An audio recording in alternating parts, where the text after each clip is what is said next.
আপনার সময় হলো 7 মিনিট। ধন্যবাদ মাননীয় স্পিকার। আমার সিরিয়াল অনেক পিছনে ছিল, যদিও আমি আজকে এই সংসদে আমরা অনেক ত্যাগ তিতিক্ষা, আমরা সবার কাছে অনেকের সংগ্রামের কথা শুনি, তারা অনেক লড়াইয়ের মধ্য দিয়ে আজকে এই সংসদটি আমাদের প্রজন্মের জন্য, আসলে আমরা আজকে যা কাজ করছি না কেন সেগুলো হচ্ছে আমাদের প্রজন্মের জন্য।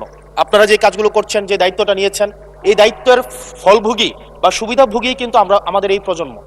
মাননীয় স্পিকার, আমরা খুব আশাহত হই যখন এই সংসদ এত রক্ত, এত লড়াই, এত ত্যাগের পরে আজকে যখন এই সংসদটি গঠিত হয়েছে, কিন্তু এই সংসদ আবার আগের যেই ভিসিয়াস সাইকেল, দোষারোপের যেই সাইকেল, একজন একজনকে বিভিন্ন ট্যাগিংয়ের যেই সাইকেল, মত দমনের নামে, বিরোধী মত দমনের নামে মামলার যেই সাইকেল, আমরা সেইখানে আবার চলে গিয়েছি।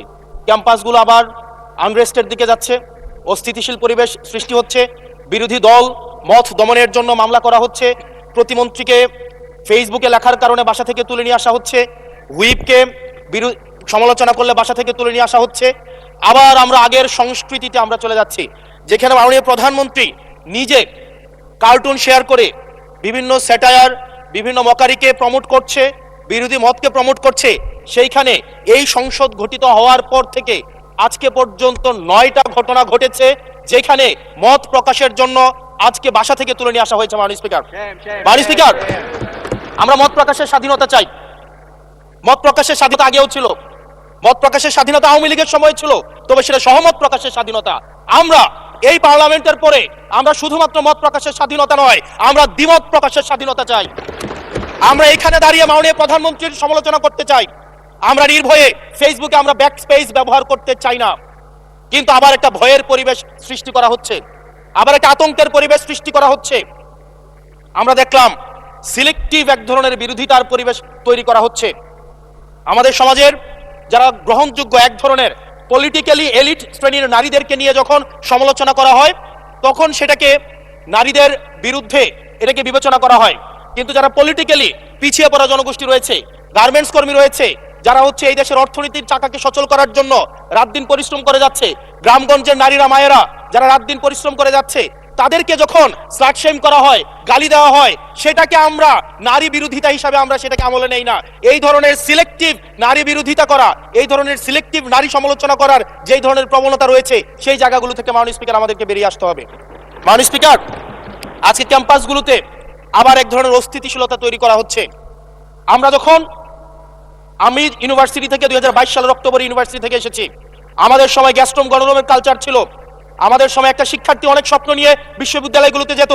আমরা সেখানে দেখেছি ক্ষমতাসীন দল কিভাবে বিশ্ববিদ্যালয়ের শিক্ষার্থীদের তাদেরকে পুঁজি করে তাদের ক্ষমতা কাঠামোকে দীর্ঘমেয়াদী করার জন্য সেখানে বাধ্যতামূলক সেখানে রাজনীতি করাতো।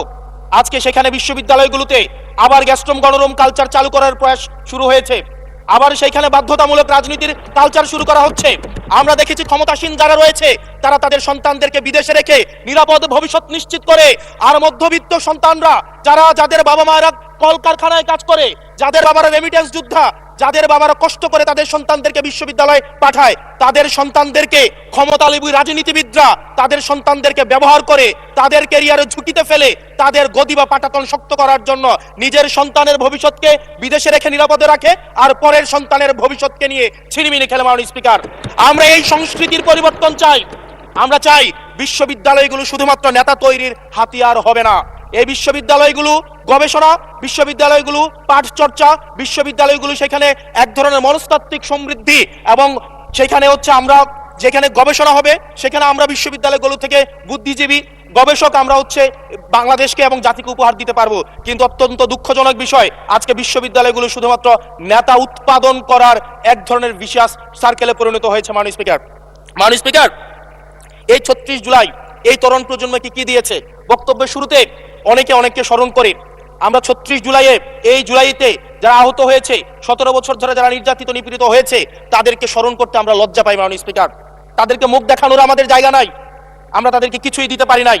আমরা একটা কাঠামোগত পরিবর্তনের জন্য আমরা আজকে এই সংস্কার, আমাদের কাঠামোগত পরিবর্তনের জন্য আজকে আপনাদের এই লড়াইটা ছিল, এই সামগ্রিক হাউজের লড়াই ছিল।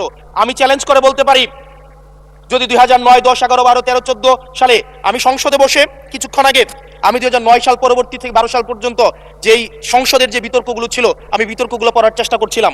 মাননীয় স্পিকার, যদি আজকে এটা 2014 সালের সংসদ হতো আর যে সংস্কার প্রস্তাবগুলো এই পাশ থেকে দেওয়া হয়েছে, ঐকমত্য কমিশন থেকে দেওয়া হয়েছে, এই সংসদের একজনকেও খুঁজে পাওয়া যেত না যে এই সংস্কারের বিরুদ্ধে অবস্থান নিত। আজকে মানবাধিকার কমিশনকে ল্যাপস করে দেওয়া হয়েছে। মানবাধিকার কমিশনকে ল্যাপস করা হয়েছে, বারবার করে বলা হচ্ছে আরো শক্তিশালী ভাবে হচ্ছে মানবাধিকার কমিশন নাকি উত্থাপন করা হবে। আজকে পুলিশ সংস্কার কমিশন, আজকে অর্ডিন্যান্স সেখানে বাতিল করে দেওয়া হয়েছে, বলা হচ্ছে আরো পুনর্বিবেচনা সাপেক্ষে সেখানে হচ্ছে এই সংসদ উত্থাপন করা হবে। মাননীয় স্পিকার, যদি সেটাকে সংসদ, সবকিছুই তো সংশোধনের মধ্য দিয়ে যাচ্ছে, যদি এটা নিয়তটা যদি সহি থাকতো, ওয়েল ইন্টেনশন যদি থাকতো, এই অর্ডিন্যান্সটাকে এখানে গ্রহণ করে পরবর্তীতে কিন্তু সংশোধন করা যেত। মাননীয় স্পিকার, মাননীয় সদস্য, আপনার সময় 2 মিনিট বাড়িয়ে দেওয়া হলো, 2 মিনিটে শেষ করুন। থ্যাংক ইউ মাননীয় স্পিকার, আজকে সরকারি দল, বিরোধী দল, এই সরকারি দল এবং বিরোধী দল একটা আপেক্ষিক বিষয়। আপনারা এই পাশে ছিলেন, এখন সময়ের পরিক্রমায় পাশে গিয়েছেন, আমরা এই পাশে আছি।